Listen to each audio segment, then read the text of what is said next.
Hello, welcome to the honest-wargamer. I'm your host, Rob, and welcome to the Stat Show for the 31st of October, 2019. So welcome to the new format. Obviously, it's just me bringing you the weekly stats with LLV returning in a monthly role.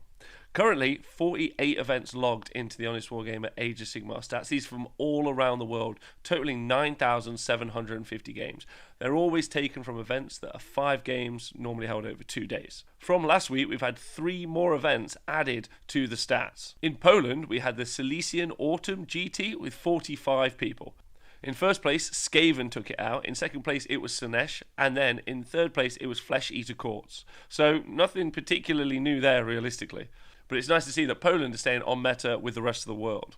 In the USA, a 24-person event, the Heat Knights for Sinesh ended up coming first and second place, with the Ironjaws making a third place spot. I think you're going to see a lot more Ironjaws armies podium generally, which was seen in Bloodshed in the Shire, our last event, where Ironjaws ended up coming first. In second place, there was also Flesh Eater Courts, and in third, we had Fire Slayers,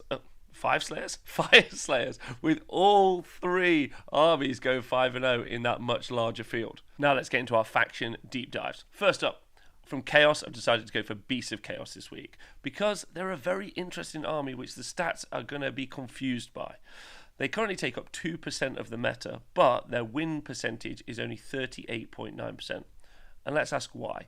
Normally, you see Beasts of Chaos armies put into their mega battalions, like the Depraved Drove, which means they all gain the Sinesh keyword and they get rolled into the Sinesh stats. You can also do this for Khorne, Nurgle, and Tzeentch as well.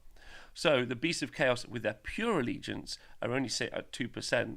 However, I definitely think that you're seeing more rabid beasts and gore in the Mortal Realms, but their 38.9% win rate does mean that even though those Beasts of Chaos players love them, they're not performing particularly well. 40% mark is the kind of the very bottom end of okay, so below that is a tough spot. So you Beast of Chaos players, you really need to pump those stats up. You need to get involved and pay attention and work really hard on what you can do to get those wins. What issues do they have? Well, they don't have particularly good armor. They can hit quite well, but they do definitely hit better both in Khorne and Sinesh. They survive better, maybe a tiny bit in Nurgle, but not really. And you generally don't see them in Tzeentch builds, as far as I know. Even though they've got some of the best Tzeentch units in them in Tzaangor Enlightened and Skyfires. So why don't we see them on the tabletop doing particularly well? I just think that they don't have answers. Or when you take the answers that they have, like Devolve on a Great Brave Shaman, and you put them into other armies, it just makes the other armies better. So you Beasts of Chaos players, Beasts of Chaos purists, you're having a tough time. So our faction deep dive for destruction is going to be the Gloomspite Gits. With the release of the Mortrise book very, very soon, and with the release of the Uruk Warclans being so recent that we can't really generate their stats particularly well at the minute, I think the Gloomspite Gits is a great army to look at for this week. They're also very, very popular. 5.5% of the meta, so quite a lot of these armies here. However, there's still 3% more Skaven players, which I find odd, but maybe people like furry small things as opposed to gibbering green things, who knows. And they've got a win rate of 46%, so again, not performing as well. 46% is not too bad, especially as I think a lot of people who play this army play it for narrative reasons. You see a lot of Dankhold Troggoth players, and I think that definitely brings the numbers down. In competitive gaming, you generally tend to find big blocks of grots are the answers. They've got an incredibly strong magic phase. There are also really good opportunities to use Boingot Bounders as well. But Scuttletide you see in almost every list, and the magic phase is really important for the Gloomspite Gits. Now, the Gits army have been in the top 10 39 times with 5 different podiums. They've won an event once, and they've come second twice and second 3 times, which is not too bad. Although I do think that there's still opportunity for the Gloomspite Gits army to take out more podiums. They present a really interesting problem in those immune to battle shock hordes when they're around their Loon Shrine. However, do Fire Slayers just do it better? Are Fire Slayers just simpler? Who knows? However, that horde mechanic to take them out, Gloomspite are the reason that you have to look at it. So in a competitive setting, they really produce a really cool rock, paper, scissors mechanic. So seeing as it's Halloween and we need to look at the Death Grand Alliance, it makes sense to look at Nighthaunt. So they take up 3.1% of the meta, which is about the lower end of the average of where we see armies sit. Anything below that, and they really are armies that are either older or just super odd, like Legion of Azkaban. And their win percentage also is not particularly high either, 42.3%. And that makes sense. However, they were released with the Stormcast book last year when we saw the Soul Wars happen, and the Stormcast have still been, last year and this year, the most popular faction in Age of Sigmar. So that drop in popularity to 3.1%, as well as their win rates being so low at 42%, does mean maybe it's just suffering from old book syndrome. However, they do have some great answers to a lot of the problems that there are out there. High rend they can deal with, but they suffer to mortal wounds, but generally can be played as a horde army. However, a lot of people build them elite as well.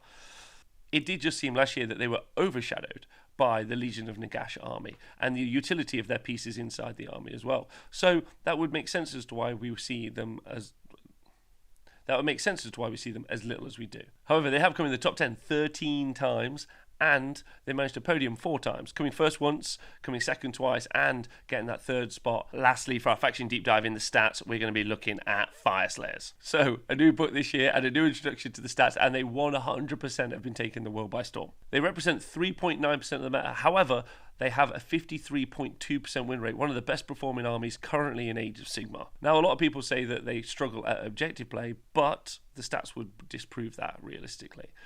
They usually run around a giant Hearthguard Berserker block, sometimes a 30, but sometimes 20s as well. Normally, it's in a lodge that allows them to strike first, but some people take it with the movement lodge. It really does depend what you're looking to do. Effectively, though, what you get is an army that has one of the most defensive builds that you can find, while also having one of the largest outputs available to any army. Their only issue is movement, and a hard counter that we've seen several times is Change Host, using endless spells to just block them in where they are. Now, we've seen them appear 20 times in the top 10. And they've taken 7 podiums, winning 3 events, Slambo GT, King in the North, and Forge of Souls. They've also come second twice and third 2 times as well. So they've put in a particularly good showing. Now, whether or not the Winter FAQ will help change some of their points so those blocks are not so difficult to deal with, but it's an interesting dynamic for an army that you have to play against, and how you can pin them in and how you can stop that giant block of Fire Slayers from beating your whole army up. Now we're going to look at the most popular armies in the game. And first up, it would be no surprise, it's Stormcast. At 10.1% of the meta, they are very popular. Makes sense. They're normally the new starter army, new people playing them. They're also great. There's huge model range, loads of opportunity to play them. So you can see why they are where they are. However, it's a little bit lower than this time last year in the meta percentage, and you might be seeing people shift to other armies. In second place, we have Skaven with 8.4% of the meta, being very closely hounded, which makes sense, by the Blades of Khorne at 8.3. The Skaven one really does surprise me, because it's not the easiest army to get on the tabletop. Even if you play one of the most standard builds, you're putting 60 clan rats on the board initially. There's a bunch of characters to paint and a bunch of other units as well. I suppose there's an opportunity in the fact that you can make it quite grubby and you can get them on the table fairly quick, but it still does surprise me. So there you go. Blades of Khorne, however, makes loads of sense that they are in third place. They're a very popular army. They've had 3, maybe 4 books now at this stage. They've been pushed a lot. They've been in starter boxes before. So it makes sense why they're so popular.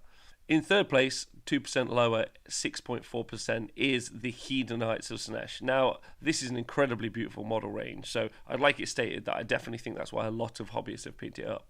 They also have an incredibly strong game design and impact in the game, which would make sense why some other people have picked them up to use them in games, especially at tournaments where you're trying to win. So it doesn't surprise me that they sit so high. Just beneath them is another army with exactly the same profile, 6.2% Flesh Eater Courts.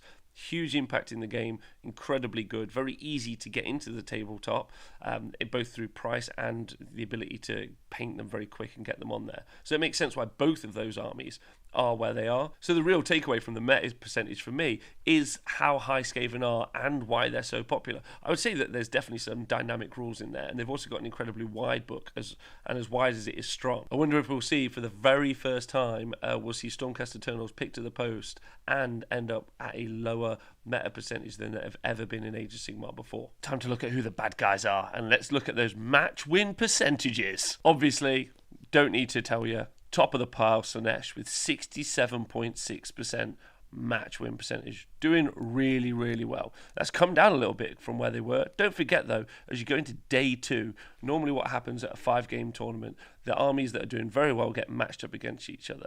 And with Slaanesh having such a high meta percentage, you generally and often are seeing Slaanesh players playing each other in mirror matches. So if you take out the mirrors, which we haven't yet included in the stats, you might see that number be high. Next up, a returning favourite last year, the Slaanesh of 2018, the Daughters of Cain, sat on 60%, 60.5% win percentage. So they're doing very, very well. That's because they've barely changed since last year. There were some points changes here and there, but Morathi is still an incredible piece. Those Witch Elves have still got 5-up rerollable DPR saves.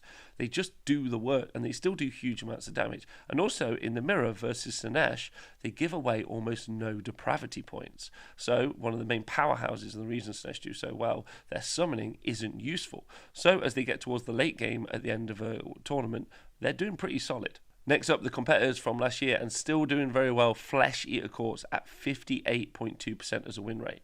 Really solid, really strong. They still have got some very, very strong mechanics with that nerf to Gristlecore so that you now can only always strikes first when you charge.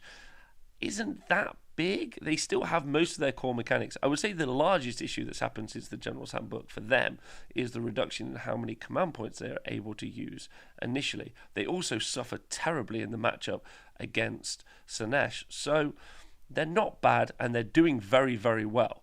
However, in the combat game, they're just not as good as the boys on the top. Next up, you got my pick for possibly the army with the most utility that you'll find in Age of Sigmar, Skaven. 55% win rate, 55.4%, which is not bad at all. Very, very good. And it's actually the 4th best in all of Age of Sigmar, so very good. And they've got loads of key pieces. We've seen people try to use Storm Fiends. We've definitely always seen Plague Monks. I think we'd see more Acolyte builds if they weren't so expensive. They've just got loads of key pieces. Dominant shooting phase, dominant magic phase, dominant combat phase. They can be immune to battle shock. They've got hordes, so they can objective score very well. They've got loads of key pieces, and I think that book is the most resistant to change come the winter FAQ. So I would be surprised if I didn't see that win rate go up. I would say that win rate is lower than it is because they're so popular as an army. Finally, in 5th place, so the 5th highest match win percentage is Fire Slayers at 53%. So doing very, very well for all the reasons that are listed in the faction overview. So there you have it, your lineup of bad guys this week. I wonder who can pick the post. I wonder if any of those are going to change. Do you think that they're going to change? Obviously, we have the introduction of 4 new battle tomes this year. Well, in the past 2 weeks alone. Cities of Sigmar, Uruk Warclans. We've now got the Moor Tribes and we've got the Osiark Bone Reapers. How is that going to change the shape of the game? Where are they going to come in at the meta percentage? Is everyone going to pick them up, or is it going to be a little bit? I'm very interested to find out in the future. If you'd like to see a more detailed analysis of the stats, you can obviously go onto the honest-wargamer.com and just click the stats tab. The links are all below. That'll give you all the information that you need in much more minutiae than these videos will. However, I want to say a massive thank you to everyone on the Honest Wargamer Patreon and Twitch who helps us, supports the show, and lets us host and do these stats. I'm hoping you've enjoyed the format. If you'd like to see anything different, please let me know in the comments below. I've been Rob. These have been the stats for this week. Good luck in your wargaming this weekend or at any time, and have a nice day.